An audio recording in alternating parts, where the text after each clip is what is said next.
नमस्ते दोस्तों। स्वागत है आपका विदेशी कहानियाँ में। मेरा नाम है निशान सक्सेना। मैं सुनाता हूँ कहानियाँ। आइए सुनते हैं आज की कहानी कैदियों की गाड़ी। लेखक हैं चार्ल्स डिकेंस और आवाज़ है निशान सक्सेना की। एक दिन दोपहरिया के बाद हम बो स्ट्रीट के कोने से गुजर रहे थे कि हमने देखा कि वहाँ पर पुलिस चौकी के सामने बहुत से लोग इकट्ठा थे। वहाँ पर लगभग 30-40 लोग थे। कुछ लोग फुटपाथ पर खड़े थे तो कुछ सड़क की दूरी हो। ये साफ जाहिर था कि वे दोनों लोग किसी के आने की आशा में वहां खड़े थे। हमने भी वहां कुछ मिनट ठहर कर इंतजार किया पर कुछ भी नहीं हुआ। फिर हमने वहीं पास में बैठे मोची जी, फटे पुराने कपड़े जो पहना हुआ था, जिसकी दाढ़ी भी बड़ी हुई थी, हमने उससे पूछा, क्या मामला है भाई? क्या कुछ पता है? मोची ने हमें ऊपर से लेकर नीचे तक देखा और बोला, कुछ भी नहीं। अब हमें यह पता था कि यदि दो आदमी कहीं पर खड़े होकर किसी दिशा में देखने लगें तो वहां कुछ ही देर में 100-200 आदमियों की भीड़ इकट्ठा हो जाएगी और सभी लोग उस तरफ देखने लगेंगे। पर हमें यह पता था कि लोगों की कोई भी भीड़ किसी सड़क या गली में ज्यादा देर तक बिना आपस में हंसी मजाक किए बिना नहीं रुक सकती थी। आखिर बाद हमने उस मोची से फिर पूछा, आखिरकार ये लोग किस चीज का इंतजार कर रहे हैं यहाँ पे? उसने जवाब दिया, हर मैजेस्टीज कैरियज, यानी कि रानी की गाड़ी के लिए। इस जवाब ने हमें और भ्रमित कर दिया। हमें कुछ भी समझ नहीं आया कि हर मैजिस्ट्रेट कैरियर इस वक्त यहाँ से इस पुलिस स्टेशन के पास क्यों जाएगी। हम अभी सोच विचार में पड़े थे कि भीड़ में कुछ लोगों और लड़कों की आबादी आई। ये रही गाड़ी, ये वैन आ गई। हमने फिर सर उठाकर सड़क की ओर देखा। बंद गाड़ी जिसमें अलग अलग पुलिस थानों में से कैदी भिन्न भिन्न जेलों में भेजा जाना था, वो पूरी रफ्तार से आ रही थी। तब जाकर मुझे समझ में आया कि बंदी गाड़ी जिसमें कैदियों को ले जाया जाता है, उसे ही ऑन द मैजेस्टी सर्विस बोलते थे, जिससे लोगों को लगे कि उन्हें सम्मान पूर्वक ले जाया जा रहा था और राजकीय कोष से उनको खर्च दिया जा रहा था। जेलों में उन दिनों हर मैजिस्ट्रेट जेल कहते थे। वैन पुलिस ऑफिस के सामने आकर रुक गई और सारे आवारा टाइप के लड़के, हमारी तरह ही अन्य लोग, सीढ़ियों के इर्द गिर्द खड़े हो गए।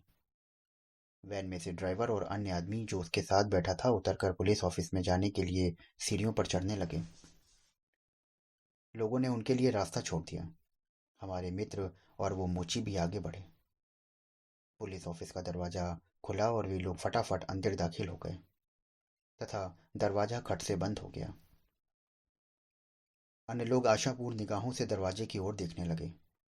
कुछ मिनटों बाद दरवाजा खुला और वहां से दो बंदी निकले। वे दोनों लड़कियां थीं, जिसमें से बड़ी 16 साल की रही होगी और दूसरी अभी 14 वर्ष की शायद हुई भी नहीं थी। उनके चेहरे मोहरों से लगता था कि शायद वे बहनें थीं और उन्हें देखने से भी लगता था कि वो दोनों बहुत गरीब घर की थीं। उन पर दोनों ने उस वक्त सस्ते व भड़कीले कपड़े पहने हुए थे और पुलिस ने उन दोनों को हथकड़ी से जकड़ रखा था। छोटी वाली लड़की बुरी तरह से रो रही थी, इसलिए नहीं कि उसका कोई असर पड़े या दिखाने के लिए, बल्कि वो इसलिए क्योंकि वो बहुत शर्मिंदा थी।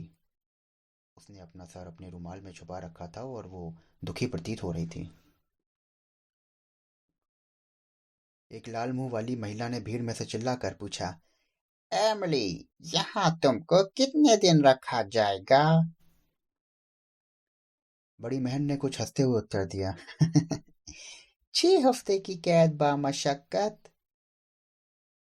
और ये स्टोन जग से बेहतर है, सेशन की डील मिल से बेहतर है। और ये बेला है जो पहली बार जेल जा रही है। अपना सर उठाओ बेबी। अपनी छोटी बहन के चेहरे पर से रुमाल हटा दिया उसने। अपना सिर ऊपर उठाओ और उन लोगों को दिखाओ, वो बार बार ये कह रही थी। एक आदमी जिसने कागज की टोपी पहनी हुई थी वो भीड़ में से चिल्लाया, ठीक है ठीक है, जो इस प्रकरण से खुश था। ओह, इस सब में क्या गड़बड़ी है? बड़ी लड़की बिना कुछ सोचे हुए बोली। अंदर आ जाओ तुम दोनों। ड्राइवर बीच में बोला। ओ कोचमैन, तुम कोई जल्दी नहीं करना।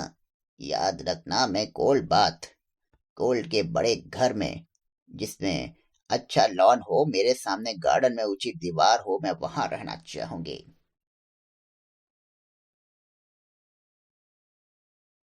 एक की हथकड़ी से बंधी रहने के कारण बड़ी बहन का हाथ भी जोर से खींचा जा रहा था और वे दोनों किसी तरह से खींचतान कर गाड़ी में बैठ गईं। इन दोनों लड़कियों को इनकी अधम और लालची माँ ने सड़कों पर खाने कमाने के लिए फेंक दिया। चाहे जिस प्रकार से वे रहें, जो बड़ी बहन करती थी वही छोटी ने भी किया। एक ट्रेजिक ड्रामा, पर उसका कई बार मंचन होता था। खुदा जाने उनका क्या भविष्य होगा। आप लंदन की पुलिस और गलियों की ओर देखिए, ये सब चीज़ें आम हो गई हैं और इनकी ओर शायद ही कोई ध्यान देता है। इन लड़कियों की अपराधी प्रवृत्ति इतनी तेजी से बढ़ेगी जैसे कि प्लेग जैसी महामारी। ये अधिकतर अकेली होती हैं, समाज द्वारा तिरस्कृत व उपेक्षित। ना जाने इनके ऊपर किसी को दया आती है या नहीं। और लड़के कैदी थे। 10 साल या इनसे ऊपर की उम्र का कोई भी अपराध इस दुनिया में इतने पक्के हो चुके थे ये कि जैसे कोई 40-50 साल का अपराधी हो। ये लोग बड़ी ही आसानी से जेल चले जाते हैं, क्योंकि उन्हें पता है कि वहाँ पर रहने खाने को तो मिल ही जाएगा और भयानक सर्दी से भी बच जाएंगे। इन लोगों का भविष्य बर्बाद हो चुका है। वे चरित्रहीन हो जाते हैं, उनके परिवार नष्ट हो जाते हैं। उनके पहले जुर्म के साथ ही तथापि हमारी जिज्ञासा शांत हुई थी। पहले दल ने हमारे ऊपर जो छाप डाल दी वो काफ़ी था। भीड़ तितर बितर हो गई। बंदियों वाली गाड़ी चली गई जिसमें वे अभागे लोग बैठे थे, और हमने फिर उसे कभी ना देखा। तो दोस्तों, ये थी आज की कहानी। आशा करता हूँ कि आपको ये कहानी बेहद पसंद आई होगी।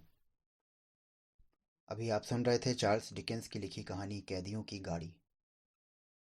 अगर आप ऐसी ही कहानियाँ हर रोज़ सुनना चाहते हैं तो हमारे चैनल को फॉलो करिए, सब्सक्राइब करिए।